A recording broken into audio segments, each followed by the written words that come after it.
that idea of going back and finally being able to reach that utopia in the past actually helps to sell products and ideas very well. Buy this thing and you too might be able to go back to the past.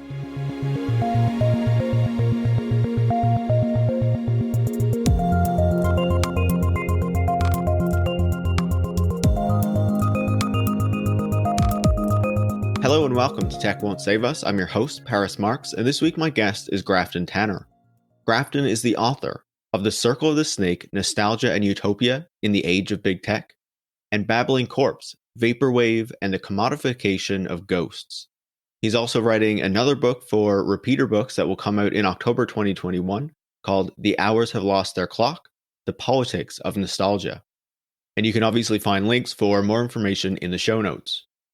Our conversation today is guided by Grafton's latest book, The Circle of the Snake, and we discuss the way that nostalgia seems more and more common in modern society, in our politics, and in particular, how technology and social media, streaming services, things like that are presenting us with content that will make us nostalgic more often and kind of trigger that emotional, nostalgic response. We dive into how that works, but also the implications of that, what it means for our society and how we think about the technologies that we use and whether they are producing the kind of outcomes that we want to see. Tech Won't Save Us is part of the Harbinger Media Network, and you can find more information about that at harbingermedianetwork.com. If you like the show, please leave a 5-star review on Apple Podcasts and make sure to share it on social media or with any friends or colleagues who you think would enjoy it. And if you want to support the work that I put into making the show every week, you can join supporters like Christopher Tialve, Chris Newfield, and John Rudnick by going to patreon.com/techwon'tsaveus and becoming a supporter.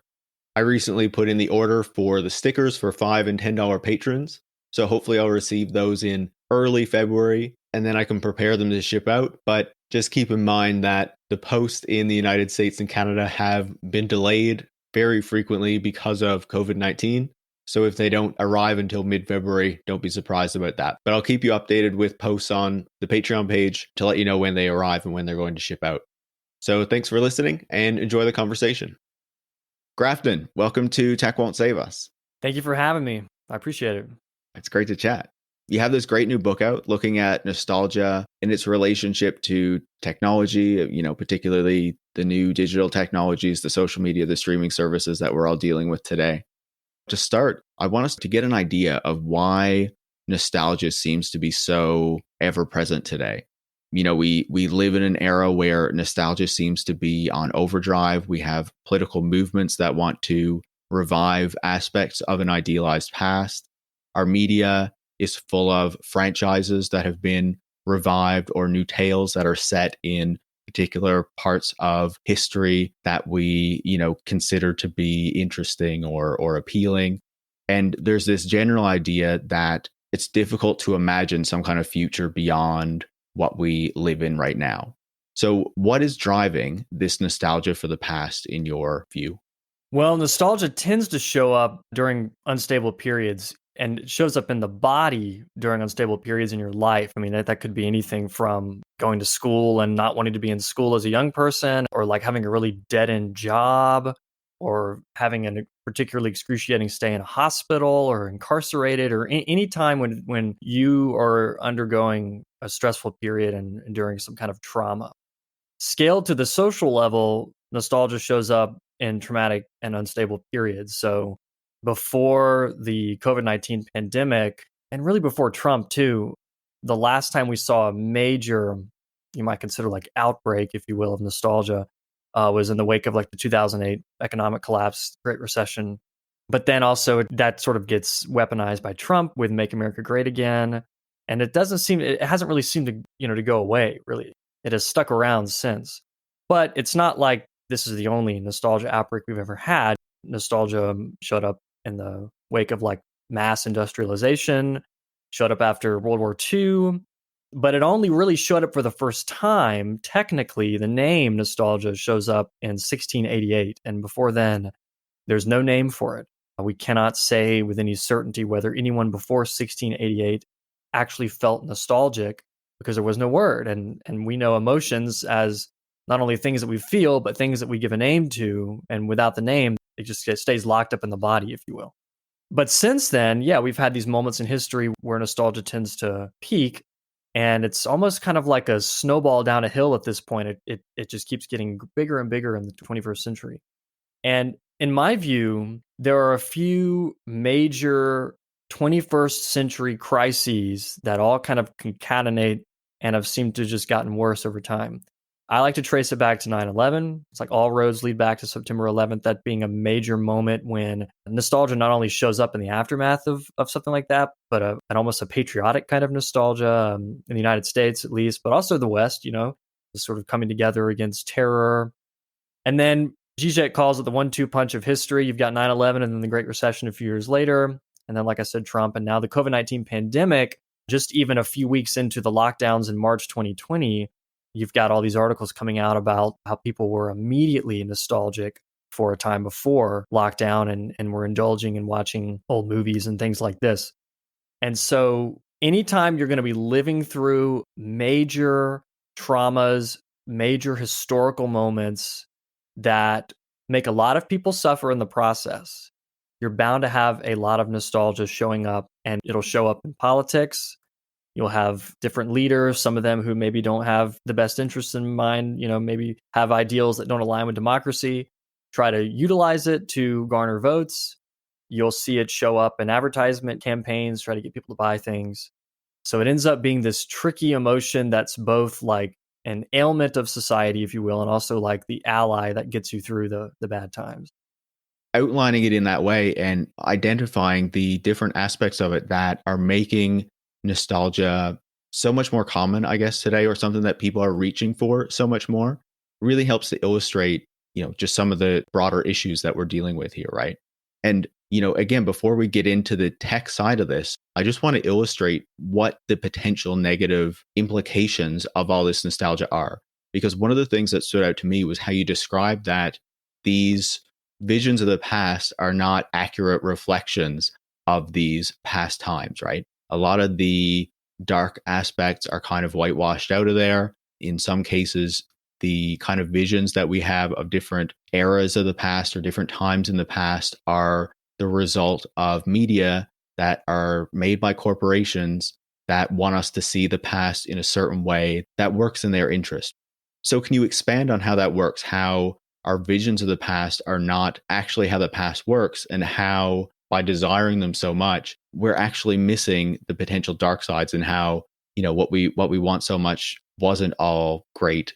And not only the missing the darker chapters of history, but also missing the possibilities that the past can give us to help imagine a better future. The negative implications of nostalgia are kind of the negative implications for any emotion. I like to compare it with anger, which is something that it's an emotion that's a little simpler.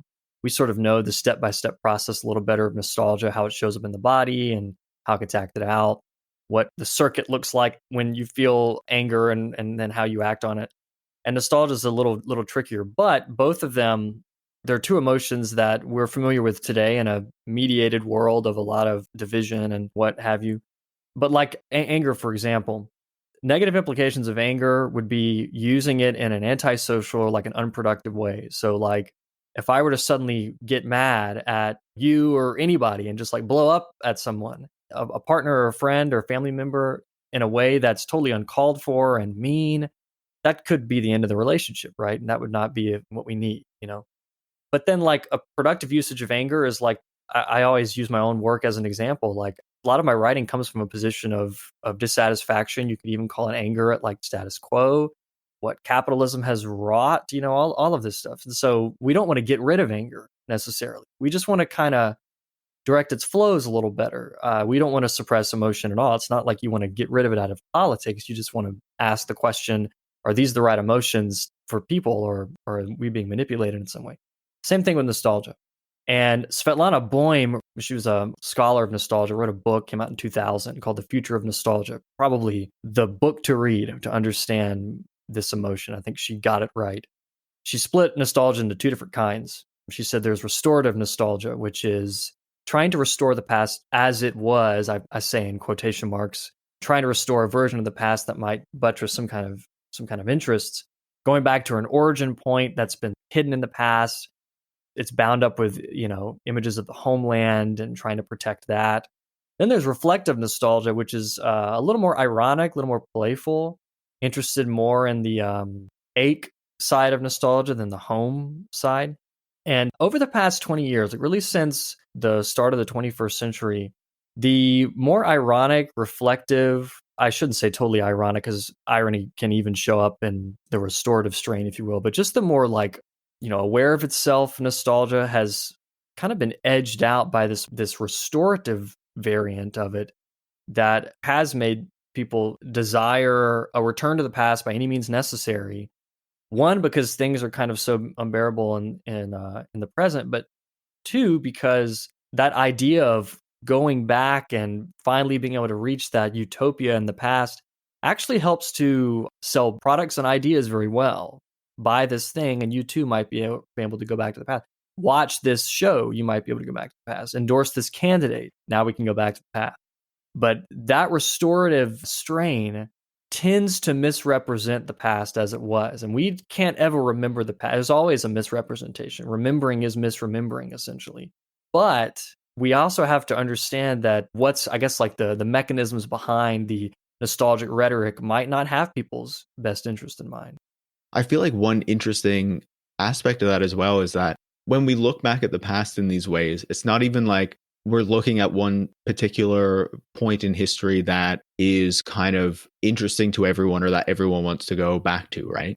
Like, as you say, with political candidates, what we've seen recently is kind of Donald Trump hearkening back pretty far. I guess we would say maybe like 1950s or something like that, this time where America is great. Whereas, say, a Joe Biden is saying, we just want to go back to like pre-Trump, right? When everything was great before then. But then we look at our media and we have things like Stranger Things or whatever going back to like the 1980s. And the 1980s is like this great time that we are really interested in, apparently. And then, we just have other ones that are looking for like a pre 9/11 time. Or I've even seen that apparently like Gen Z or whatever is interested in like the early 2000s when, people didn't have phones as much or the phones were much more basic. So like, it's not even like everyone has the same reference point. There's all of these different periods that people can be nostalgic for and all of these different things that they're pulling from them that ignores so much more of what was going on in those times. My favorite punching bag with this is Ready Player One, like a film like this where they recognize that everybody's looking back, but we're not looking at the same history. So we'll put all of it in one movie and then you can kind of take your pick. That's the fantasy of the Oasis, the technology in the film, the virtual technology. That's the fantasy of it, is that, anyone can play the game, put the headset on and go into the VR world and live in whatever way they want. Same thing shows up in the San Junipero episode of Black Mirror, which is great in a lot of ways, but also buttresses this idea that VR is the answer. It answers all the questions, including the human desire to just escape into whatever popular culture of the past they want to. And yes, all those ones you just mentioned, those examples, one thing they all have in common, no smartphones. Pre the technology that is making everything so bad today. Obviously, I want to get further into technology, but you did bring up VR. So I feel like digging into that briefly before we get to, the bigger picture of what technologies and smartphones and social media and all that are doing. And one thing I find really interesting about that is how even when all of these issues with social media is kind of blowing up and coming to the fore, virtual reality, I feel like, is still kind of being presented as the way out of that, where more authentic communities will be able to be formed in the digital space or whatnot that can potentially avoid some of these issues that we've seen with like social media, like websites like Facebook and Twitter and whatnot, because there will be more kind of interaction through the digital. But I wonder what you make of that, because it seems like there are always these narratives about how technology is going to allow us to have these kind of really idealized experiences.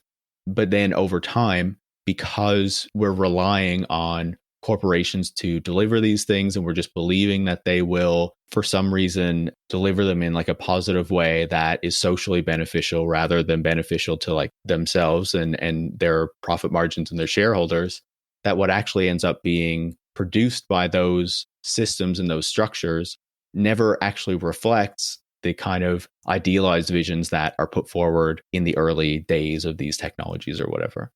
I always think about the films about virtual reality that critique it, and that like Existence by Cronenberg, or even The Matrix, and I always ask, do these technocrats, have they seen these movies? Because they seem to run counter to that ideology that we're all kind of waiting for, that virtual reality technology that is sort of like the smartphone version of VR, where it's relatively affordable and easy to use. And then once we have it, then now we're living in the future. And I'm like, read some Philip K. Dick. Don't you understand that it doesn't work like that? But that isn't to say that human beings are just like, greedy, nasty, brutish, whatever, and we're given this technology, we don't know how to use it. It's not necessarily that. It is also the case that virtual reality, a VR kind of invention that would be affordable and easy to use, can only really exist with the help of exploited workers. Like, who's going to moderate these things? We have problems with moderators now on Facebook. Can you imagine Ready Player One? What's the environmental cost? The end of San Junipero, there's this shot of the server farms or wherever where people get to live forever, their consciousness. That has impact on the environment. I love James Bridle's book, New Dark Age, because he refuses to give up his critique of the cloud, which is nothing like a cloud. It's made up of cables and they run under the ocean and whatever. Understanding that material reality behind the dream of virtual reality also means understanding the materiality of human beings. And Catherine Hales is writing about this in the 90s. She said, you can't just separate the data of humans from the body of humans and take that data and just insert it into a computer somewhere, because the data is the body and the body is the data. There's no soul you can just kind of peel off and put in the machine. So it'll never be like that. But I fear that with greater deregulation of these tech companies, they'll try to create something that at the very least will make them very wealthy at the expense of a lot of people. Every so often, this news will come out that one of the big tech companies, they've got a new proto virtual reality or augmented reality device. And I always say, like, look, it's clunky now and it's probably super expensive, but my fear is, if you give it time, that they'll just get better at it.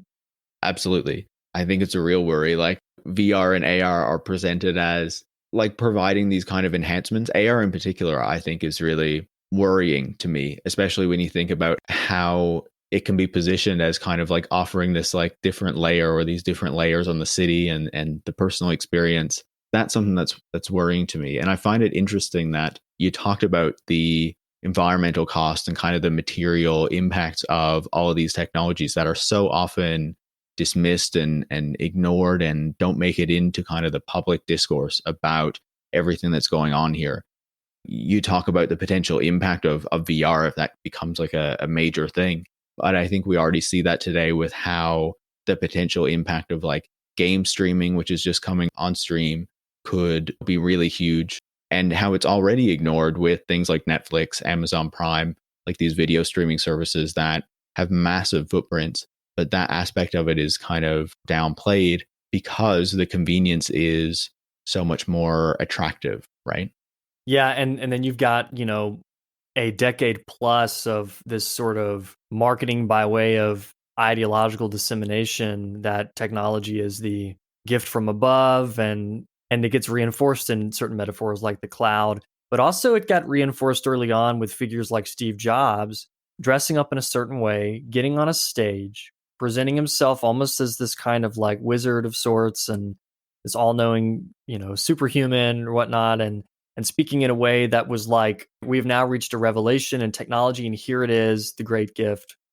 And that spawning the model of the TED Talk, which these kinds of speeches all operate in the same way. And, years and years of that, especially when they talk about tech, ends up teaching society certain things. And so absolutely that the stuff that's hard sometimes to talk about and that is kind of scary and nasty, that ends up not being in the public discourse. And when you talk about AR and like the city, one of the things, that I think about is how augmented reality can, itself sort of contribute to a kind of gentrification of the environment by showing people what it might be like to go out in an area of the city and have a good time. But really it's It's an area of the city that's been sort of left behind by capitalism, sort of draining everything out of it or whatever. But in an augmented reality sort of way, you could go and have a good time and everything looks nice and neat instead of like it's been beat up by capitalism.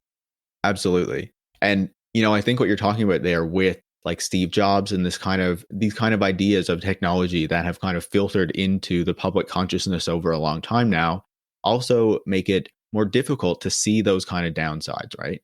And so in your book, you talk about how technology is one of the aspects that is causing this resurgence in nostalgia. So what role do you see technology playing in kind of encouraging this nostalgia?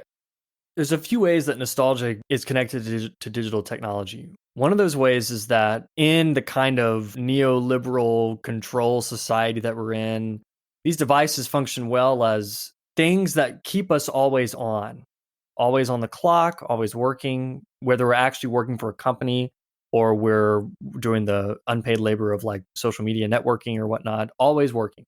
And nostalgia as an emotion tends to show up in people who are always on in a sense and seem to have like lost control of their lives, if you will. Like if you feel like you have lost some kind of control over your life, then nostalgia tends to show up. Okay, so if you're always on, always marketing, always working, nostalgia is a byproduct of that. The internet is also a giant archive.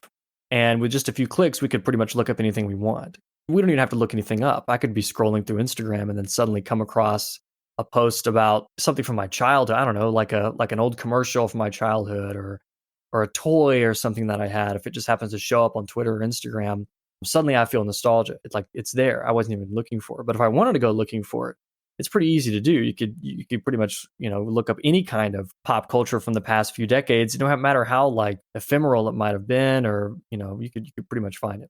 So that's the other way that sort of nostalgia gets connected to tech. And then the final connection between nostalgia and tech is that increasingly the content that we consume, that we're recommended to consume through Spotify, Netflix, all these streaming services, the way that they work to try to predict your taste, if you will, is to compare a taste profile that you build up by constantly interacting with these platforms, and they scrape the data from what you look up and what you search.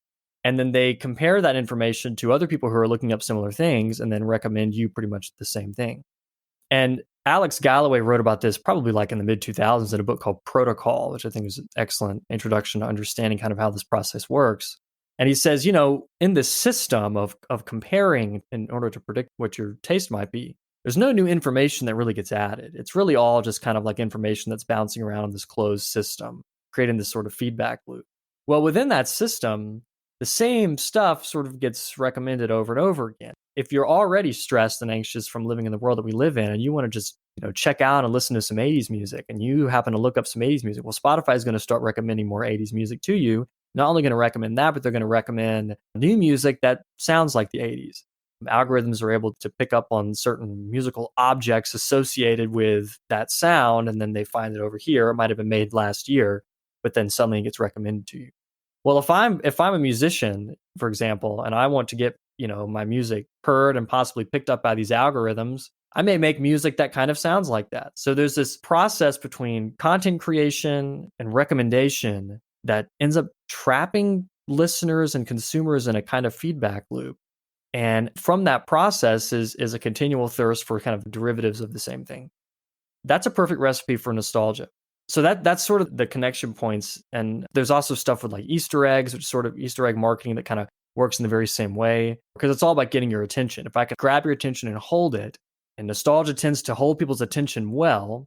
And if I could show you a Google Doodle or a movie or a TV show that's got tons of little references in it, then I know that you're going to be watching it and you're going to want more of it. So those are kind of a few of the ways that nostalgia and digital technology are sort of connected. Yeah, I think there are so many fascinating points in there.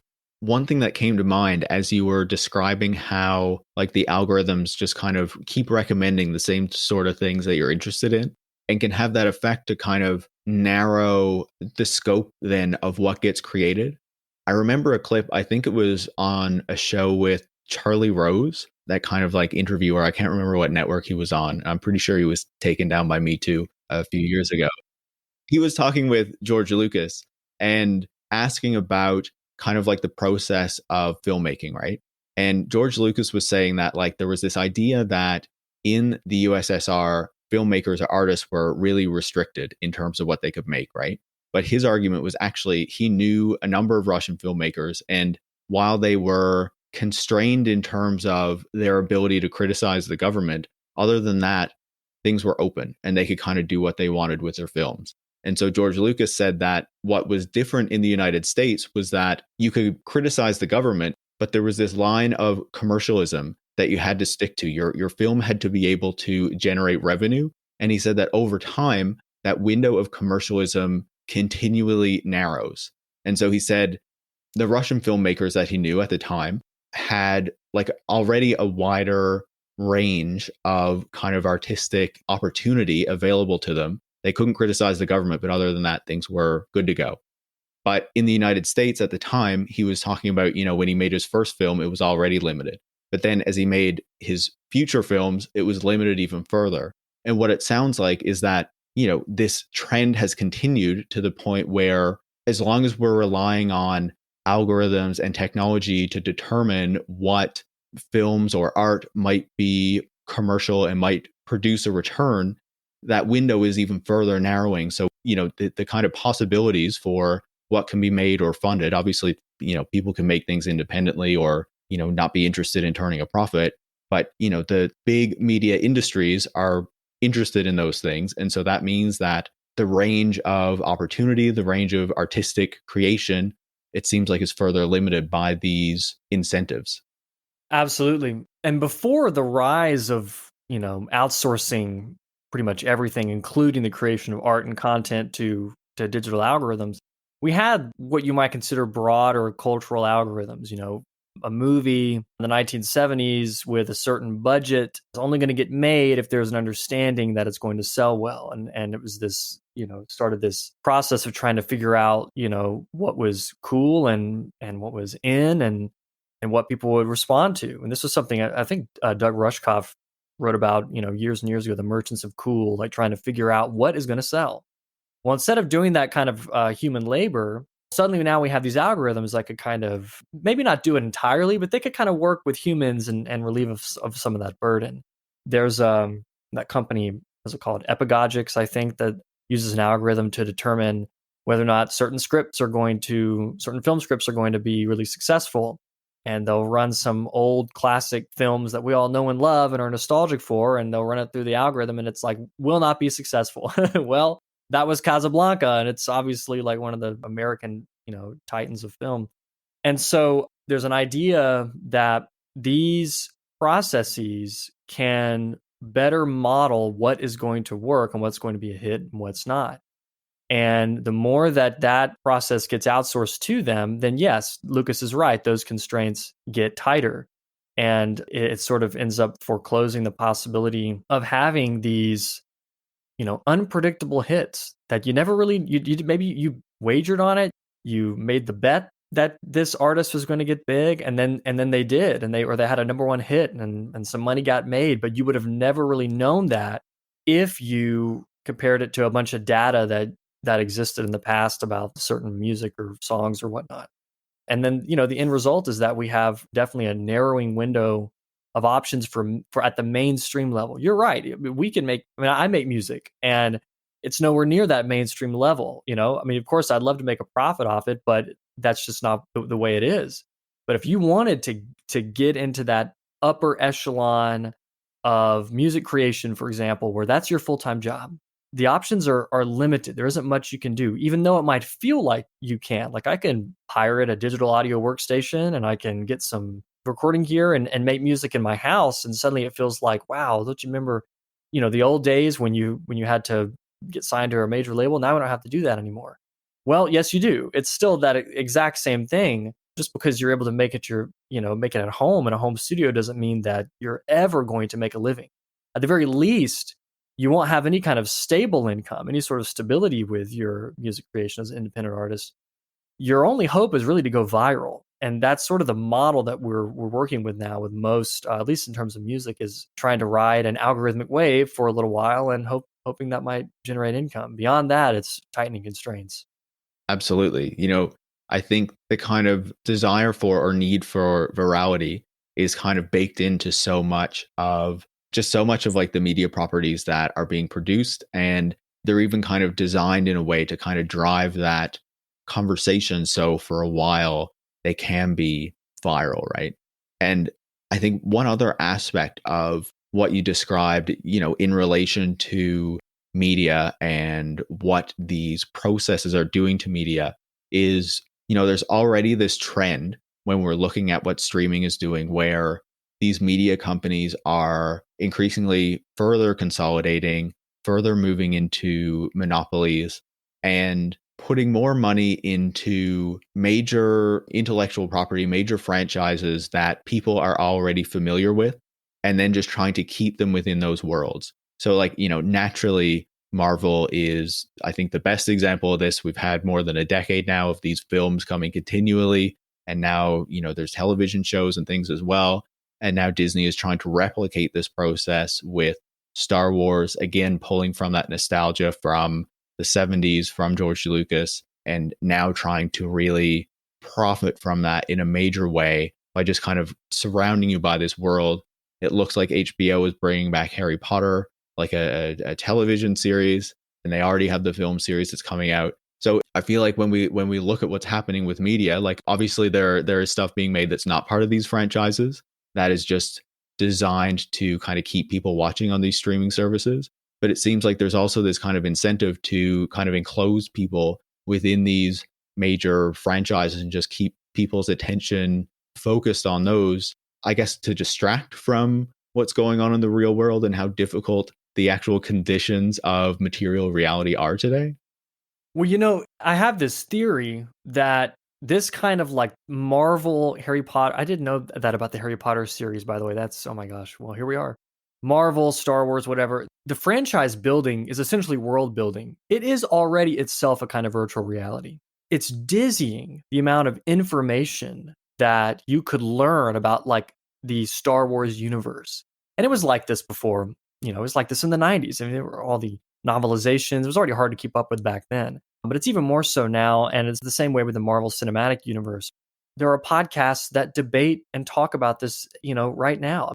I'm outside that world. Like I'm interested in it. I study it. One of these days, I'm going to sit down and watch all those Marvel films just in order to be able to advance. So just to sharpen the critique a little more, maybe. But it is itself a kind of like world building in a way. It almost is less like creating films and like trying to build a virtual realm without really doing it, and to be able to live within it and talk about it. And it has its own laws and politics and what have you. There is a process from consolidation of media to nostalgia. There's an easy line you can draw there. One of the things we can look at is Disney's constant copyright extension law lobbying in order to keep Mickey Mouse, but the rest of their popular works, once they fall out of copyright, to keep them out of the public domain so that they're not remixed, so that they're not appropriated by maybe the public, but so that they don't ever die either. We're like going to be entertained by these things possibly forever otherwise. Disney's copyright law, I believe, is up in 2023. They'll probably lobby for an extension again. Old ideas need to die out. They just need to, but Disney is really good at freezing culture by not letting that happen. It'll be the same with Marvel, Star Wars, and what have you. And all that means is constant nostalgia mining and them knowing that if they keep building the franchise, i.e. keep building the world, then people will continue to consume these ideas. And that's a problem, I think. I think that's a really interesting way to frame it because, just for listeners who aren't aware, copyright terms used to be much shorter. Like on published works, it used to be 14 years, and then you could get an extension of another 14 years, and then it would be in the public domain, and anyone could reproduce it or do whatever they wanted with it, right? And now some of these copyright terms are like on published works, it's the life of the author, so however long the author lives, plus another 75 years after that.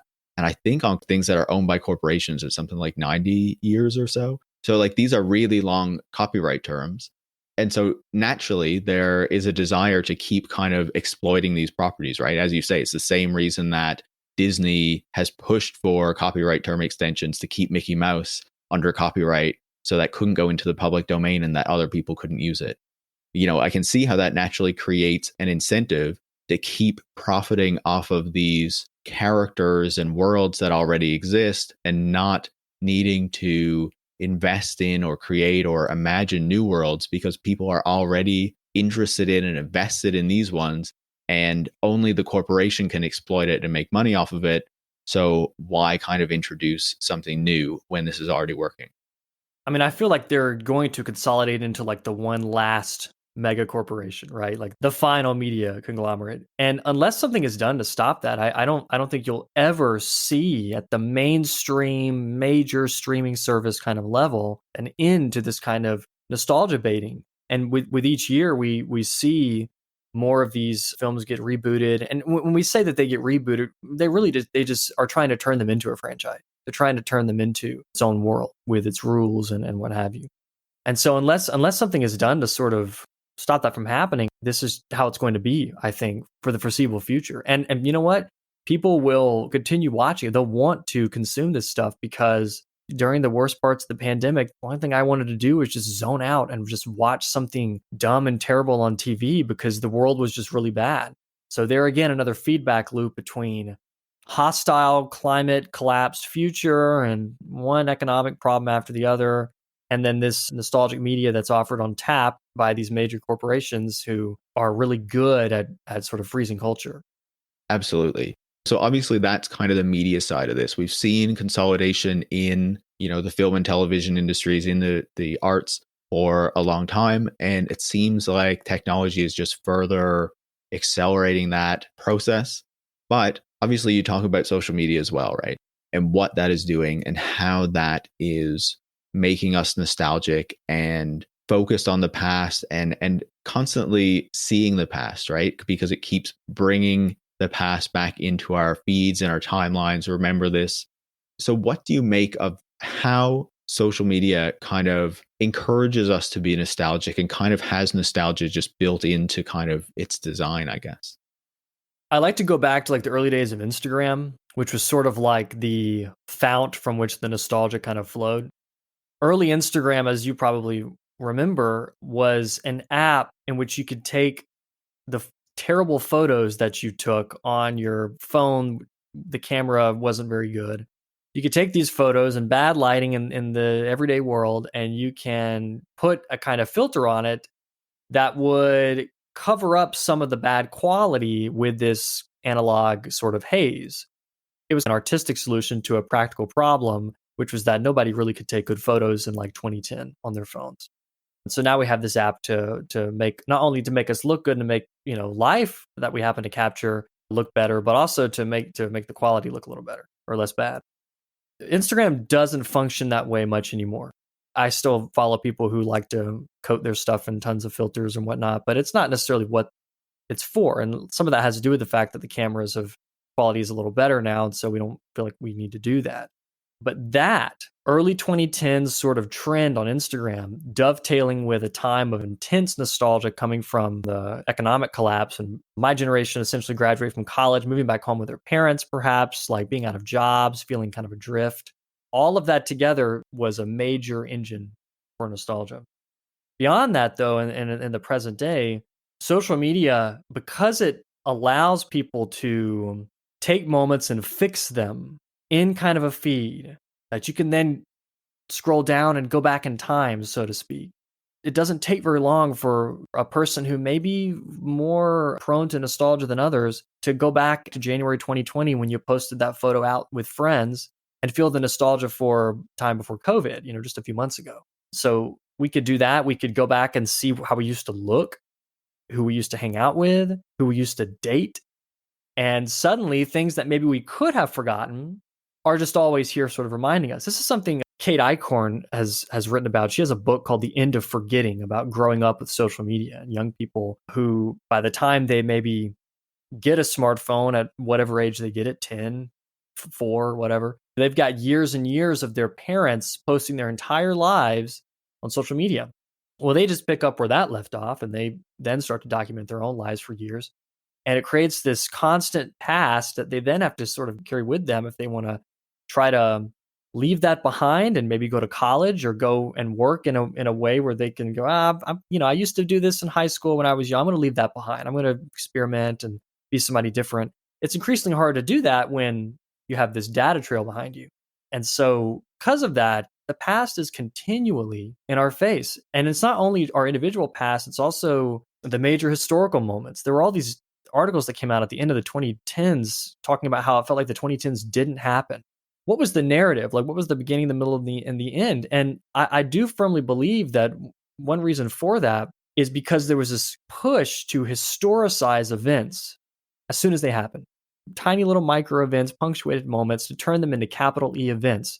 Something would happen and the news media would jump in and say, well, how is history going to remember this? Constant obsession with trying to lock in a memory so that we don't have to do the memory work later on if we locked it in incorrectly.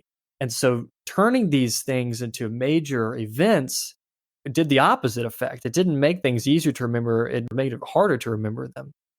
Two examples that come to mind: Penguin's decision to release Morrissey's autobiography on its classics imprint was an attempt to try to quickly historicize something, to make it classic. Barack Obama getting the Nobel Peace Prize less than a year into his presidency, which later on the Nobel, I think it was the secretary, said that he wished they hadn't done that. An immediate historicization. This is history. And when you do that over and over again for a decade, and you look back, there's nothing to grasp onto. So it's not only nostalgia for some kind of stable temporality, it's also just feeling that something has happened to time and the way that we understand it and measure it, thanks to, in part, to social media.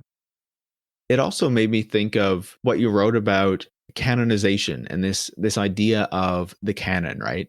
Because as we were talking about with these media properties, like the canon is kind of the official story. So, it's the official story of what happened in Star Wars, and Disney is writing that, but fans also have their own version of events, which isn't canon, right? But in the book, you also talk about how there's also kind of this canon of real world history that is kind of set by people in power. And it's a version of our history that kind of serves their interests over our own. And I wonder if we also kind of make our own canon of our own history through the curation of our lives through social media. And then part of the effect of this that you would see with the official history is that then when we look back, we forget a lot that has happened. And then when we take that to the individual level, it's like we're looking back at our own histories and we're just seeing these kind of positive moments, these kind of sanitized moments, and maybe forgetting the difficulties and things that arose around that and thinking like, oh, the present sucks so much. It was better a few years ago, when maybe things really sucked a few years ago too, but that can be easily forgotten, especially with the way that we write and curate our history now in a way that we probably didn't so much in the past, or maybe I'm, just canonizing myself here.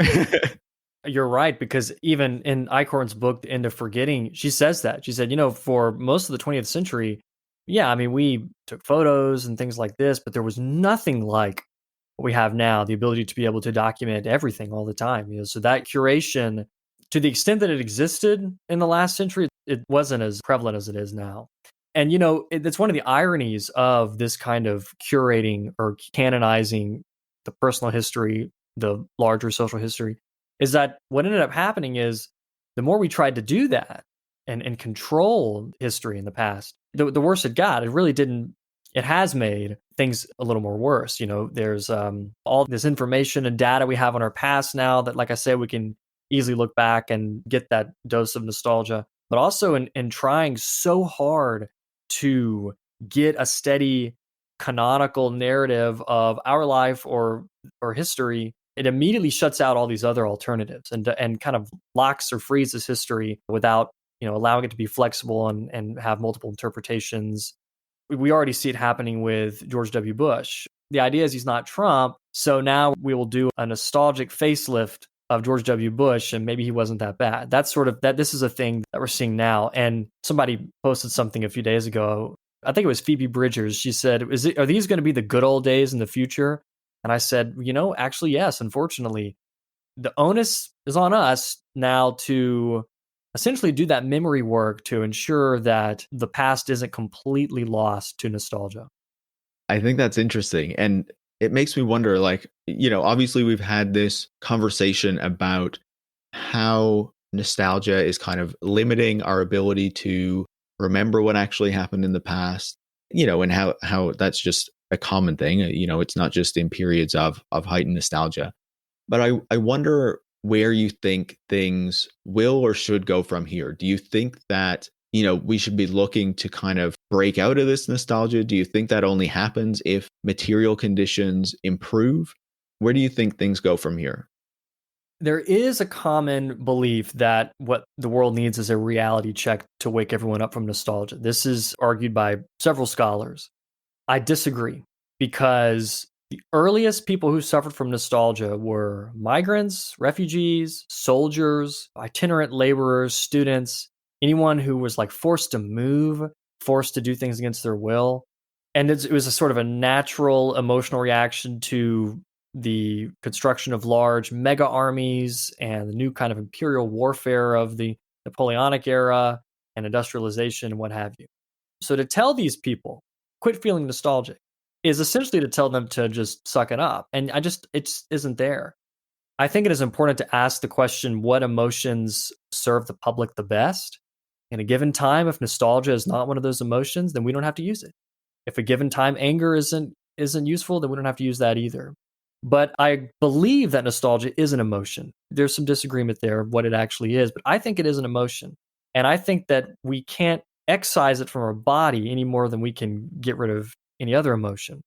And so being able to figure out how to direct its flows a little better so that it ends up, serving people and not power, I think is sort of the goal.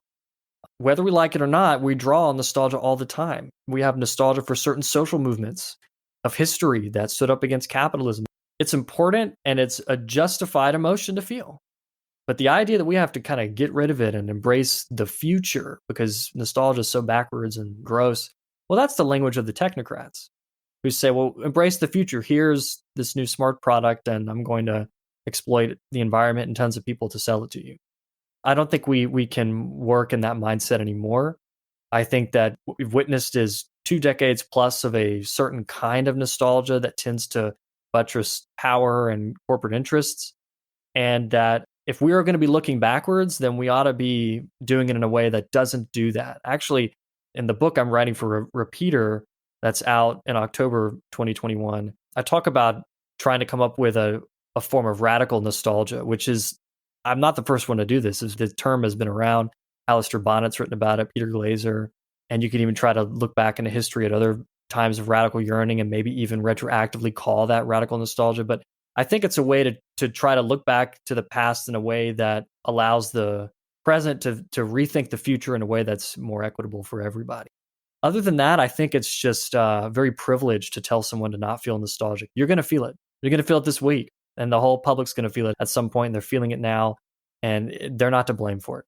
I think that's a good way to describe it. Like, I guess what I'm taking from what you're saying is it's less about telling people, don't be nostalgic for a different period, but recognizing that the constructions of the past that we have serve certain interests. And what we should be doing is kind of fighting those constructions and offering alternative kind of visions of the past that put to the fore the kind of values and events that I guess kind of help to illustrate a way forward that is not serving, the existing power structures, but is challenging them and hinting toward a better future that could be built.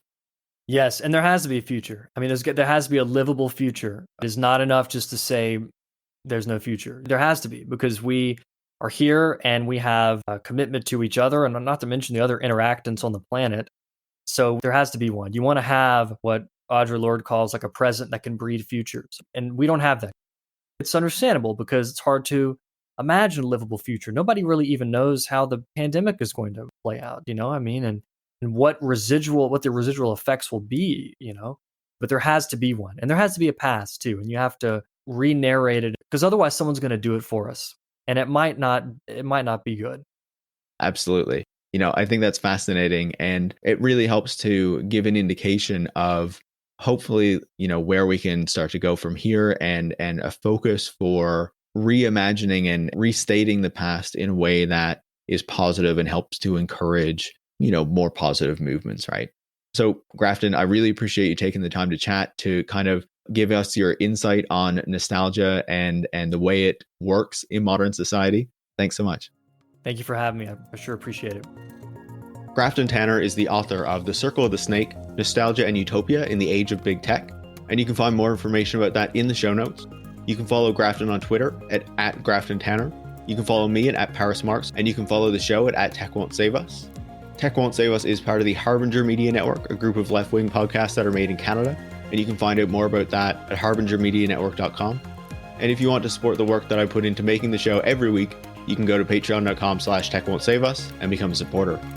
Thanks for listening.